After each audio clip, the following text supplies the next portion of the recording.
Good morning guys. तर मग काय आपल्या घरच्या जांभळांचा बायकोने केला ना ज्यूस. मग 2-3 शॉट म्हणता म्हणता मस्त आंबट गोड जांभळाचा हाणला तांब्याभर शॉट. आज काय मग आमच्या सखूबाईच्या बड्डेची शॉपिंग होती, त्यामुळं गाठलं जंगली महाराजचं घड्याळाचं शोरूम. 5,000चं म्हणता म्हणता 25,000ला लागला कुत्ता आणि तिथंच निघाली माझी पहिली आऊट. मैं गरीब हूँ. काय दुसऱ्या टायमाचं खाऊन पिऊन पूजाबाई झाल्या आपल्या एकदम गच्च्याम.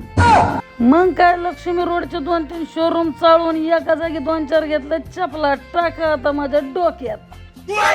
तिथलं सगळं उरकून 2-3 कपड्याची दुकानात चालली. कपड्यावाल्याने कपडे दाखवून दाखवून मीच काय बिचारा कपड्यावाला पण आला झोपला.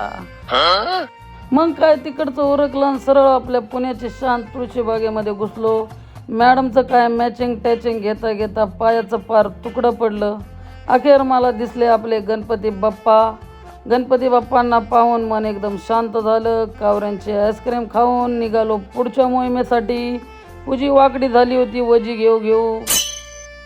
संपूर्ण तुळशीबाग फिरता फिरता लाली बांगड्या कानातलं नेलपेंट गन पावडर घेऊन अखेर तिसऱ्यांदा परत आम्हाला भूक लागली. मग चटर मटर खायला आम्ही थांबलो. चटर मटर वगैरे खाऊन निघालो तरच माझा आवडता पॉईंट मला दिसला. तिथे गजरा पॅक केला आणि घराकडे निघालो तर मॅडमचे राहिलेले शॉपिंगसाठी मॅडम परत मॉलमध्ये घुसल्या. तिथे मात्र आमच्या दमलेल्या जीवाचा आता खरंच अंत होणार होता. पण कशीबशी तिथली शॉपिंग उरकून घरी गेलो, कारण आज होतं सोन्याच्या इथं जागरण गोंधळाचा कार्यक्रम. आवरून सोनबाला पण भेट दिली. तिथे जेवण वगैरे केलं, देवाचं दर्शन केलं. तर मित्रांनो आता भेटू उद्याच्या व्लॉगला. बाय.